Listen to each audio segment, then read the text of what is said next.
Hello, guys. Once again, our apologies for coming late to you tonight. We're really sorry. It's been quite a hectic day, but a good one. What's showing here? I think we have something. I think we've got something around popping up and showing. Welcome to the show, guys. Apologies for coming late tonight. We're really sorry. We are really sorry. Okay. All right. So we're gonna get things going pretty quickly. We're not gonna delay this too long. We'll get into the show shortly. If you're here, just say hello. Just wave and say hi and let me know that you're here. Say hello. If you're here tonight, please say hello. Welcome to the show tonight, everyone. Once again, this is Iba Live. Thank you all for joining in again tonight. Thank you guys for joining in tonight. Thank you for always tuning in and being part of this brand that we're trying to build. It's nice to have you all here. The audience is building. Thank you guys for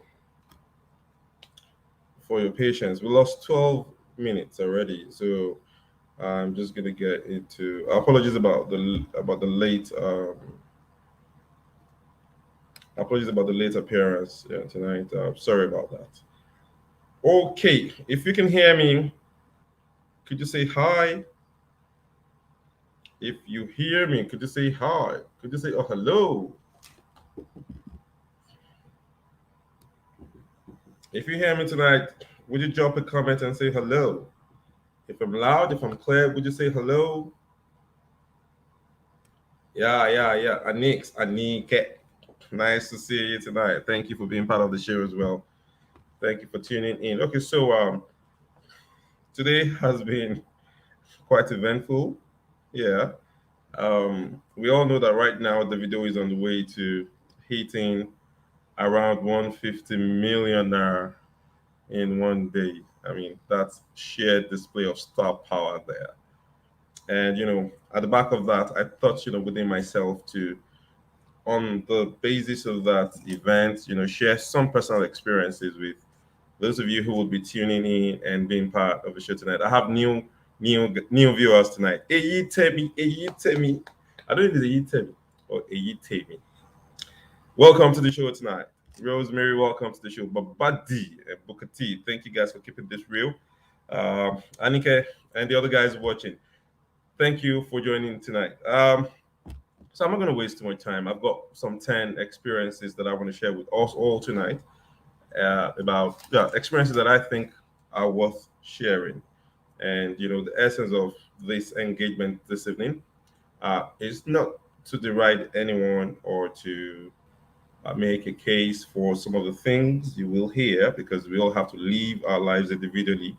What works for you may not work for another person. But it is my belief that some of my experiences can work for some of you, and we can learn as well. Yeah, I put up a quest. I put up a post some minutes ago on my Facebook page. Yeah, please share this video. Please share. We always like you guys to share. We want a big audience, and please participate.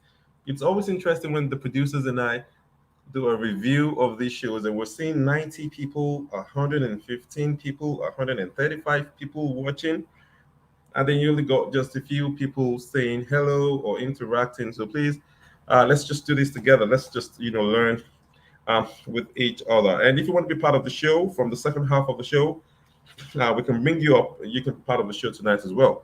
Okay, so let's get into this. 10 experiences that have shaped my view of human networks. I'll tell you how I got helped, but I'm going to start off tonight by telling you about how I got accused of stealing two laptops. Quickly to that experience because I'm sure that some of you would want to hear, how that experience, how that happened. I'm not sure I have all the lights in this room on. But let's just keep it going because we're late already. Okay, so here's what happened regarding the laptops and the lesson I learned with that. I was traveling to Nigeria from the UK. I had gone to two cities. The last uh, the last place that I was is a place called Leicester. So I was at Leicester. I mean, my flight was from London, but I was in Leicester in the day, and I was moving from Leicester to London, from London to Nigeria. And when I was traveling, some some Egbon came to me and told me some Egbon came to me and requested that I moved two laptops to Nigeria for him, brand new HP laptops. Of course, it was a nice man, nice person. So I willingly obliged to help him move the laptops to Nigeria, to Abuja. I was going to my parents' house, and so I was going to meet up with whoever it was I was supposed to meet up with to pass the laptops to him. And a little bit of background to how I got my ticket for that trip. So I had this Arabian friend who just who knew I was traveling, and then who just asked me for my name one day, asked me when I wanted to travel, and then he went ahead to book me that ticket. So he booked that ticket for me and sent it to my email. You know how these Arab guys just behave; they just usually sometimes crazy nice. I didn't ask him for that ticket; it was a free will thing. Those guys are just nice like that. So he was the one who got me that ticket. The ticket that he got for me was an Air Maroc ticket. I'd never flown them before, and I didn't have a choice. It was a fantastic gift that I preferred to even a BA ticket or whatever. I really appreciated the gesture of my good friend. And he got me that ticket, and I was flying on that ticket. I was kind of excited because we were going to fly through Morocco, and I don't know why I like those transit, flights back then. Okay, so we flew and we got to Morocco. We're there briefly. I got to Nigeria, and in the morning, I was waiting for my bags. Now, the bag that contained the two laptops had a Bible that was a gift to me from my father. Quite a big, lovely Bible that had a very lovely tech Bible then. It was really nice. I had chocolates, I had gifts that I bought for people. It was supposed to be my carry-on luggage because laptops were not big laptops. And then, and so that bag contained some of the stuff. Now, while they were changing planes in Morocco, we were informed in Morocco that the plane was too full, and that even hard luggage, hand luggage had to go to storage. And I was quite disturbed, about that. And then at what's the capital of Morocco? Casablanca. Yeah, we stayed there for a little bit. And so they took our bags, and then I felt everything was okay. I took what I needed from the bag, and everything went. It was supposedly safe, I thought. We flew down to Lagos that year, and I got to Lagos. I was at the Murtala Mohammed Airport for 2 3 hours looking for that small bag. That small bag till date never showed up. I never saw that bag. That bag had been stolen either at Casablanca, because I'm sure it left London. Obviously, it left London because I had the bag in Casablanca, and then it just wasn't anywhere to be found.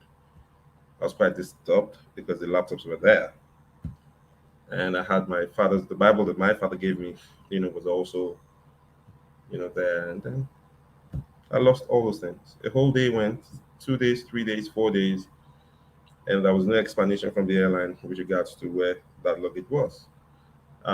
They apologized that it was missing, and they offered me a free return ticket a free one-way ticket to London, either from London, either to London or back to Nigeria. They offered me something like that, but that was nothing that could happen.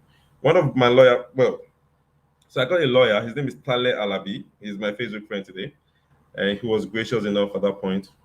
He took up the case, wrote to them, and then Tale Alabi was going to really take it up. We had written, and that's actually what made them offer the ticket back. So I had a case. The man who sent me to drop those laptops in Abuja believed that I stole the laptops. He believed that those laptops were stolen by me. And it was very disturbing because I also lost things. I also lost my items myself.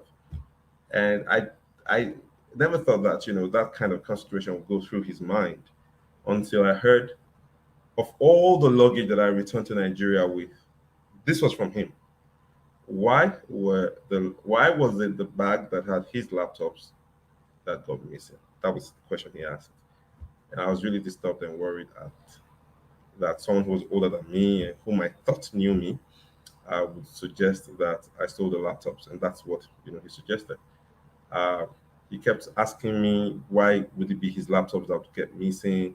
Why would it be the laptops? And I told him I had other things that were missing as well, not just your laptop. And I have a lawyer for this case. I have a copy, and he didn't hear that. And I remember my dad just released money for us to buy one of those laptops for him. I thought I'd be able to get him the second one, but I called him and I said, "Look, we're replacing your laptop for you. We'll replace one. Sorry, since I didn't take your laptop, it got missing in flight, and I was offering you help.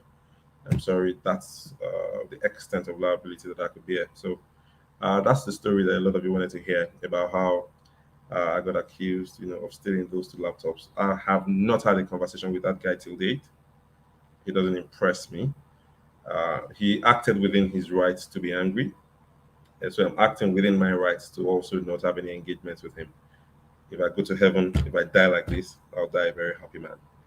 All right, so that's that. Because he paid no attention to the fact that I also lost stuff. It didn't matter to him. His laptops were all that mattered to him. And for me, I've had no business with him till date. All right, so that's that. 10 people who have really inspired me. I want to share 10 names, with you all. The first name that I want to share tonight is the name of. He's late. I hate to refer to him as a late, late, uh, the late Reverend F.A. Akinla. Those of you who know me know that I really respect him a lot. I love him a lot. And, his passage, still brings tears to my eyes. Um, here was a man who taught me virtually everything I knew about the English language. He could speak Latin, he could speak Greek, he could speak fantastic English. His English was good. He attended Eco Boys High School. He was born in 1937. He died, some years ago, and he left a big void. I don't. He taught me a lot in life. He taught me to be a disciplined person. He taught me discipline up to spellings. Like if you're writing a letter to him and you made errors, spelling errors in that letter, Reverend Akinla would correct that letter and send it back to you. So you see the errors there. That kind of person was a man of excellence. Everybody who knew him, knew how he was. So I was privileged, to have grown up, with my good friend Adilu Akinla, who's been there for a very long time in my life. His father, he was a father to me as well. Yeah, so my dad was a very, very busy man. My dad was traveling everywhere while we were young and growing up. My dad was very busy. And so while I lived with the late Reverend Efe Akiola, I learned a lot from him. His moral standards were very high. He built me up. So everything I know about morals today, I usually gauge against what he would think or what he would say. I've strayed away from a lot of his teachings, of course. But he's someone whom, in the deep recesses of my heart, still lives because he cautions me a lot with the things that I do. I'm always asking myself, uh, would Reverend Akala be proud of you today if, he knew this was what you were doing, and that his level of morality was really high. He wasn't a man known for frivolities. He was a disciplined man. He would not take what was not his. He would not ask for what wasn't his. He was straightforward. He was a forthright man, and he's a man that I'm going to celebrate all my years on earth. For the rest of my life, I'm going to celebrate him because he contributed hugely to my moral development and growth. I mean, my parents did their best and did all that they could as well. So it's been a combination of me having four parents, as it were, or even more. So that's that. Second person. So late Reverend Efe Akinla is resting in peace, and I'm glad that I was one of his sons. Uncle J.O. And I'm not putting his full name there because I want to protect his privacy. One day I went to visit this man in his room. I've sort of mentioned this story before on Facebook. I went in to visit him. This this this must have been around about 15 years ago. About 15 years ago. Guys, listen to this. So this uncle lived, near our house, and I went into his house some 4 p.m., 5 p.m. ish kind of time. I didn't know he was in. I saw his kids and was playing with his kids, running around with his, maybe he had one or two then, running around with them, tossing them up. And he came out of his room and asked me where I was going. I still apologized to him that I was making noise. I'm sorry. He said, no, no, no issues. I'm sure I was playing with the kids, no issues. So he asked where I was going, and I told him that I wanted to go check out a car that someone brought in from the US for sale somewhere. And he asked me what kind of car it was, and I told him. He asked me how much the car cost, and I told him the car cost 1 million naira. And he was like, "Is the car good?" I said, "Yes, the car is good, uncle. The car is nice. The car is lovely. I've seen the car, but I just want to go inspect the car a second time." So my uncle said, Wale, if you say the car is good, then somebody else is likely going to buy the car. I'm like, well, I'll try to get some funds in the week or something to buy the car because I need the car at that time. He said, no, no, no, hold on, hold on. And he spoke Yoruba to me. He said, Wale, I'll need láti delay now. Tí o bá ra mọ́tò yẹn, ẹlòmíì máa ra mọ́tò yẹn. I can't never forget those words of his. And my uncle went in and gave me a check of 1 million naira and said, go get that car, young man. Give this check to the owner of the car, write in his name, pick your car. And that I should tell the man, if the man doesn't, that the man knows him and that the man would release the vehicle. And that's how I went from strolling into an uncle's house. I became a car owner. A very good car at that time. A very good car. A very good car. And so I look back and I see how this man, from the goodness of his heart, uh, acted in a way that not many people have been able to beat till date. Like I strolled into someone's house, he gives me money to buy a car unplanned, just because he said he didn't want me to lose the car. And he said something on that day. He said, "Pay me whenever you can pay me back. If you don't pay me, there's quickly nothing I can do to you. If you don't pay back, there's quickly nothing that I can do to you." He was so kind. He was so nice, and he has remained like that to me. He's always been like that, and he's one of the uncles that I really love. And so he challenges me a lot. When I remember, because I mean, it's not like he was very rich, but he challenged me with his magnanimity. And so when I see young guys today, I usually think about, when am I going to be able to, be that nice? When can I be that nice to the people I have around me?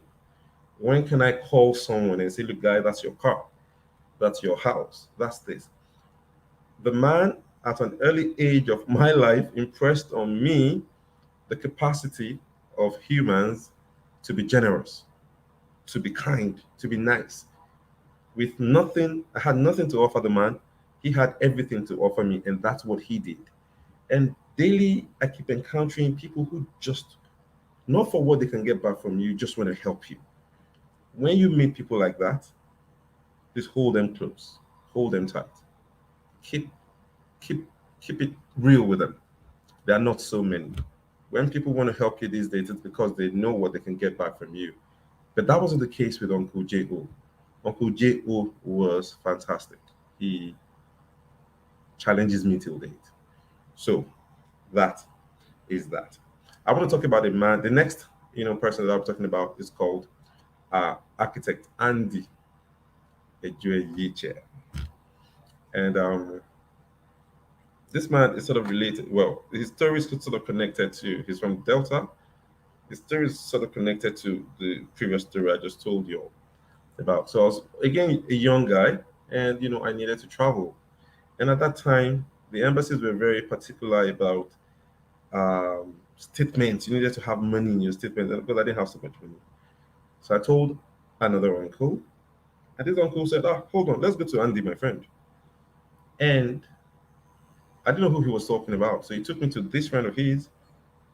And then this unassuming man, an architect, was just looking at me. Uncle introduced me and said, "This is my boy. Oh. He needs to travel. He wants to travel. Please help him." And this architect Andy didn't even say a word. He just looked at me. "How are you? What's your name? This, that, that. Okay. Tomorrow, or when do you want the letter?" I said, "Whenever it's ready." So I said, "Okay, come to the office tomorrow and let's see what we can do for you." I went to the office the next day, and this man was practically a blood relative to me. He did everything within his power, everything just so that I'd get my visa. Everything possible, this man did. And at that time, I didn't really understand the impact of his attention, the impact of his help. I didn't really understand it until much later in life when I was able to put in context what that man did. Here's a man who is not a Yoruba man. Here's a man who's from the South, who took me in like his brother. And I remember in his letter how he wrote that, everything financial, he'll be responsible for it. This was just referral from one of my uncles. Just referral. Just this is what, and this man took up everything just by himself. And till date, I look back at how this man helped my attempt at getting a visa and what he did. And without minding whether we were from the same tribe, whether he knew me or not, he only relied on the strength of the referral from the other uncle. That was it. That's all he did. Just help my brother. Just, help my brother was all the other uncle said. And that was how this man became family. That's how this man became family to me. Till date, he has remained a special person. And so tonight, I want to challenge all of us here today. There are people that we can bless with our positions of authority. There are people we can bless with the words of our mouths. There are people that we can bless, there are lives that we can change with the opportunities and there's so many things that would have along the way. I look back at how I have been helped by these people, and I just basically, I'm not surprised at what I'm seeing with Davido today. No, it holds no surprise for me at all. I've been maybe at a different level. I was a Davido myself, where people just wanted to help, and that challenges me. I don't want to be helped and not be able to help. So I just told myself, look, the kind of life I want to live is if I get help, I want to help times two of whatever help I get. So if you give me money now, the money doesn't stay. The money doesn't stay. That's one problem I have, because there's always a lot to do with money. There's so many people, to connect with, and I've been roundly helped by people. It's the people who support me have been extraordinary. They have challenged me. They have done great stuff, and it's the world is small and our lives are limited. We don't know when anybody will drop dead. So at every opportunity, we have to connect with each other. We have to love each other. We have to respect each other. And then we also have to help each other. We have to help each other. I've been helped. So I want to encourage everyone here, tonight to also help. So the next man here, I didn't put Mr. before his name, but his name is Peter Folikwe. Peter Folikwe, he's someone I've talked a lot. I've talked about a lot, either on my Facebook or physically with people that I meet. Peter Folikwe was the sales and marketing director at Vitafoam when I joined Vitafoam about, I think, 2009, 2010, 2010, early 2010, I think. He was the sales and marketing director um, while I was there, but he left Vitafoam and became the managing director of Berger Paints. Anyone who knows Peter Felipe would understand why I am how I am when it comes to marketing. He is a thoroughbred. And this was one man whom who wasn't very see. So he had people who understood him. He had people who knew what he was doing, but he was also perceived as a threat by many let me say by the system. And so Peter didn't last long at Vitafoam with regards to what we would have expected for his career progression. But anyone who knew Peter knew that he was a man of excellence while he was at Vitafoam.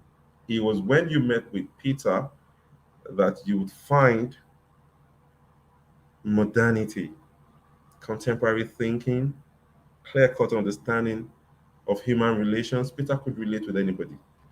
Peter could analyze business. Peter could Peter could do marketing.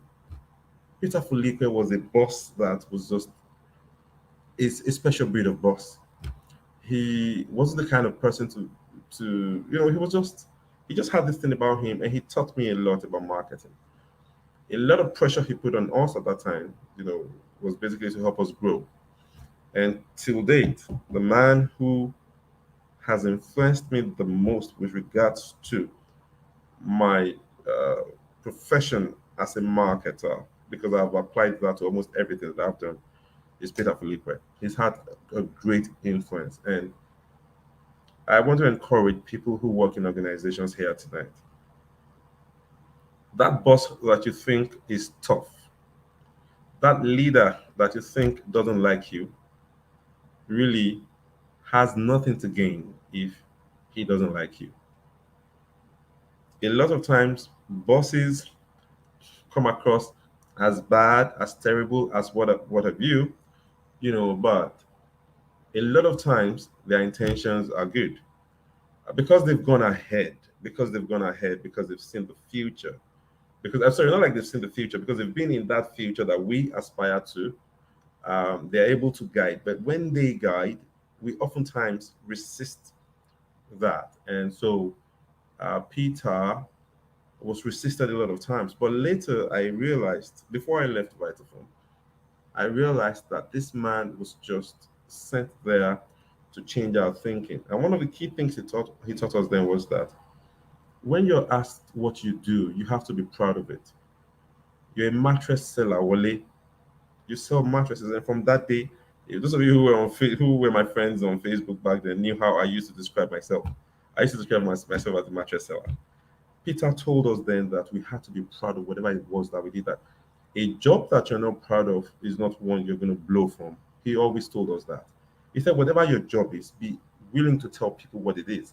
Love that job, be passionate about that job, do that job very well. And so for me, whatever job I find myself doing, I do it like I was born to do it. Peter was responsible for that. It's helped me so much. And when I see team members, employees who apply themselves so much to work, I don't joke with it at all. I just love to see employees who apply themselves fully. People who work diligently, and Peter Fulikwe is the example for that. So we'll take a short break now before I get back to the other guys to read your comments. So thank you all for um, your comments. We will now be reading. I will now be reading your comments here. Okay, so I read some of them already. Thank you guys for tuning in. Uh, Thank you for dropping your comments here. Ufoma Surface Dogun of the APC faction of a faction of the APC is here to tackle me that I was late to my show. My apologies about that. Kingsley Femi Fanwo is a special guest tonight. Thank you for supporting Eva Live, Honorable Commissioner. That's the Honorable Commissioner for Information in Kogi State, doing a fantastic and professional job there. He's impressed me so much. Thank you for watching the show tonight. Ramadan Adelabu Iluyo Made Zion. Okay, so Adelabu and I worked together, and Adelabu, I mean, Yomade, that's what we call him, not all those long names. Forget about those, not those long names. So we call him Yomade, and Yomade and I have had so many experiences together. He is one guy who practically, I don't know. I'm not sure how I had a secret with. I had a secret that this guy didn't know. I think your mother is one guy who worked so closely with me that he knew a lot of my secrets. I didn't used to hide anything from your mother. Whenever your mother and I were together, I think also he's also it's just he was just a brother working with us. He wasn't an employee. He was just a brother. So he's dropped some comments here. Nice comments. Thank you, your mother, for those kind comments. Esheun Sir. Kolawole Adeyeba, great, excellent man. We were advisor from together. He moved to NBC, I think, Coca-Cola, NBC, the Nigerian Bottling Company. I don't know where he is right now. But he's a great motivator himself. He's great motivation, always supporting me. Thank you, sir. Thank you, sir. Thank you, sir. We've got Sunday Mo Aguda, Okun, sir. Okun right back at you too. Um, so thank you, Yomade, Mr. Kalawale Adeyeba. Thank you for your nice comments. Thank you all. Yeah, Mr. Adeyeba can bear witness to Peter Felique's Peter Felique while he was advisor from. He was an excellent person, really excellent person. Ufama says, if you are not proud of the work of your hands, that it is possible that it isn't honest work. That's a very strong point there from the APC faction leader of my Facebook friends. Very strong point there. If you're not proud of the work of your hands, then it's possible that it isn't honest work. Yeah. So you've got to be proud, of what you do. So thank you for the comments tonight. Thank you all for being part of the show. So many of you are watching, so I'm just going to rush through the rest of them. Mr. Vincent Oyo, my first boss. Mr. Vincent Oyo is the managing partner of principal partner at Image Consultants, and it's just I owe everything. Can you imagine being at Transcorp Hilton at age 25? Can you imagine being lodged at can you imagine your work? Can you imagine your office lodging you at the Transcorp Hilton at age 25? That's Mr. Vincent Oyo for you. Yeah, age 25. The Transcorp Hilton Abuja. I ever used to have my friends come around and all that. It was a fantastic job. The man would give you responsibilities of a 40-year-old. I was only 25 years old. But Mr. Vincent Oyo believed so much in, I don't know why he so believed in my abilities, but he always gave me oversized responsibilities. I was the one, he could send me to a minister, he could send me to just anybody.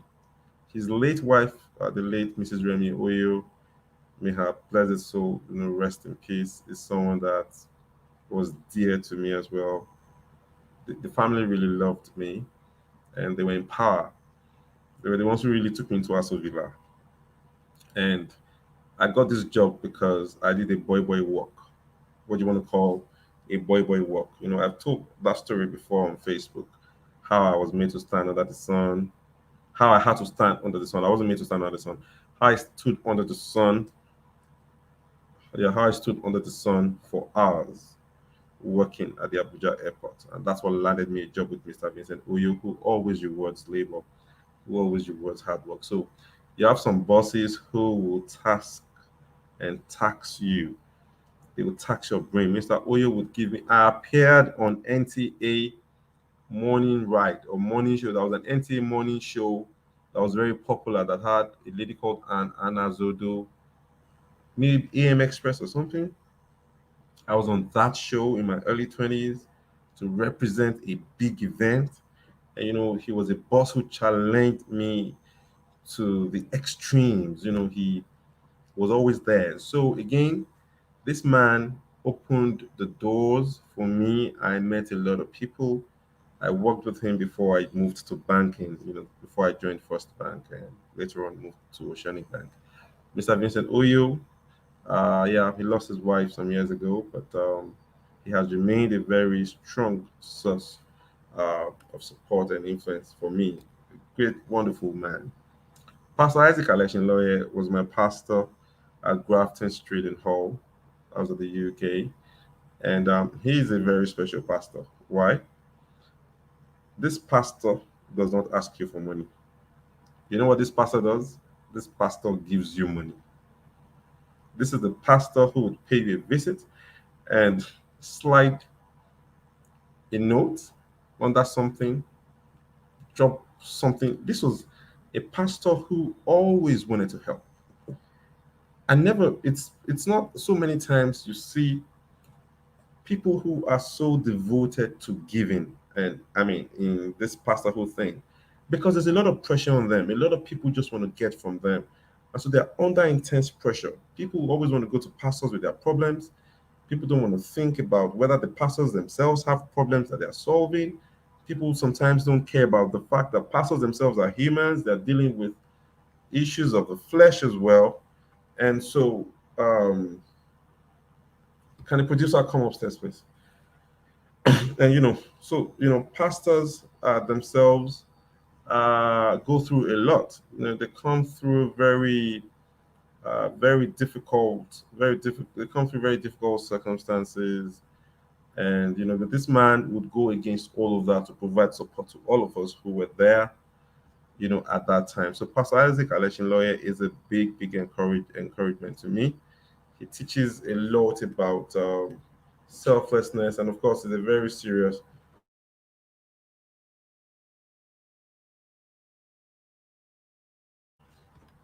Pastor Isaac Aleshin is someone whom I do not forget so easily. Paul Hamilton was one man whom I met in the plane one day, and he knew that I had a problem. And what did he do?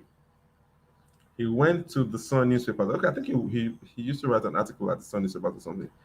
This man took up my story. We shared seats on a plane, and this man on his own called me, asked me for my story, and put my story out, and that's how I got help. So he's not going to be saying this tonight. I'll look for him one of these days. But we flew into Nigeria together, and the man was just a stranger whom God sent to me.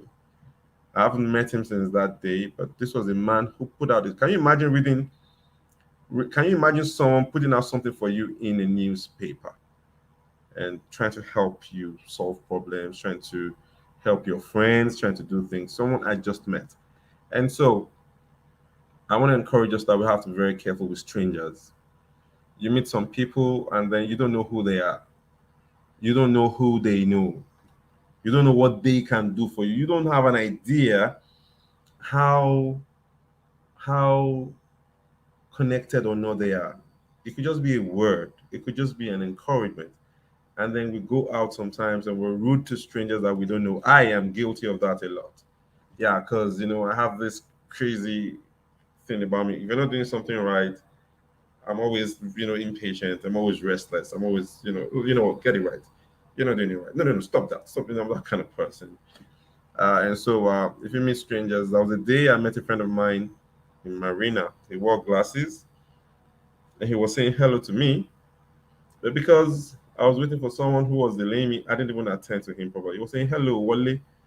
I'm like, no, sorry, he didn't say hello, Wale. He was greeting me and I'm like, excuse me, please, could you just go away? And turned out to be a childhood friend. He asked me, why are you so angry? I'm like, oh, I'm so sorry. I mean, I was waiting for someone. I've been here for 15, 20 minutes and the guy just hasn't turned up yet. And so when you meet strangers, let me encourage us all to let's be nice to them. Some of them will come to your aid in the future. Some of them are the ones who will come to help you. Paul Hamilton was somebody who was like that. I met him just one time, and that's so that people you will meet just one time, and then that's it. That's all. They will be there to support you, support your dreams, support your goals as well. So that's that. The next person I'm talking about is Mr. Abel Balogun. So I did a bit of politics. Oh no, not this governorship run. I don't believe that I don't believe that I ran for governorship of Kogi State. I don't believe that.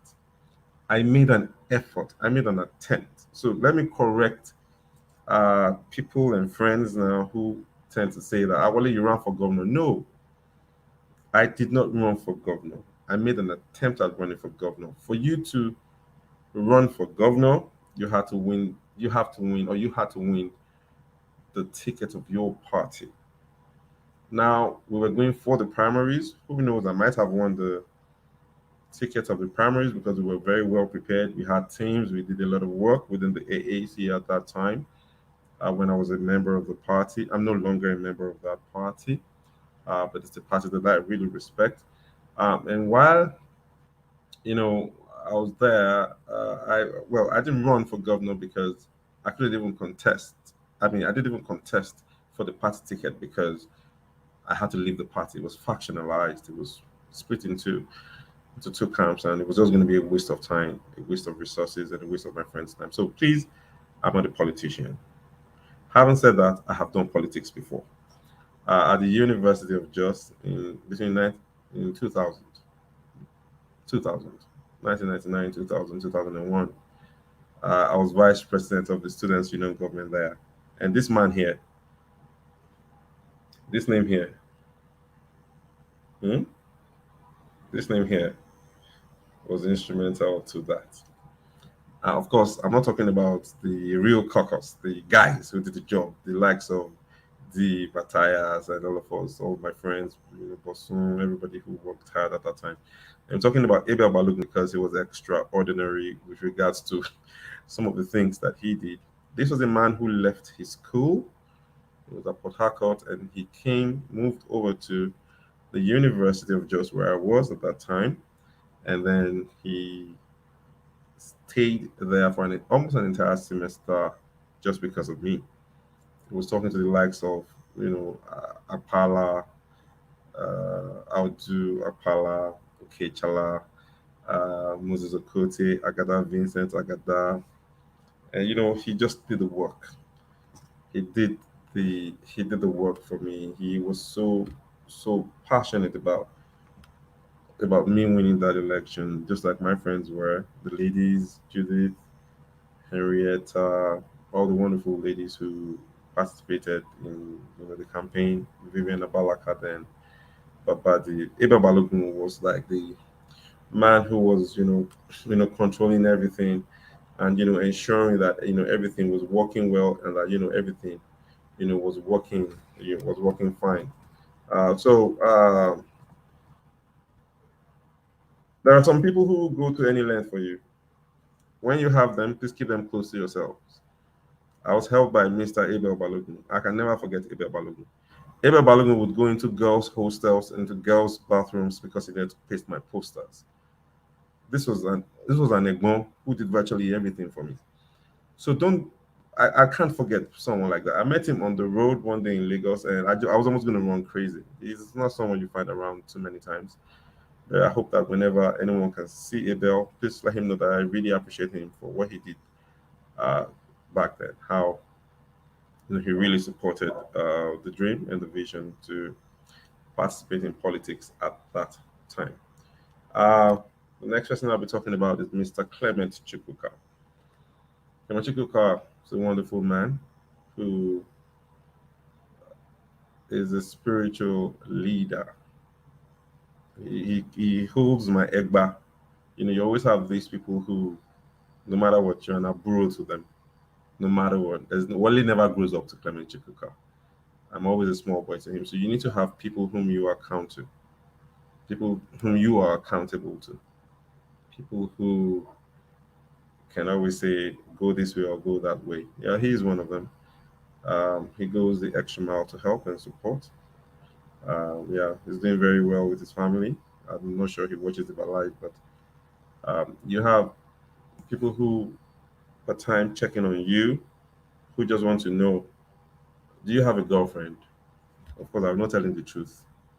What's his business? But he would always be there to ask, do you have?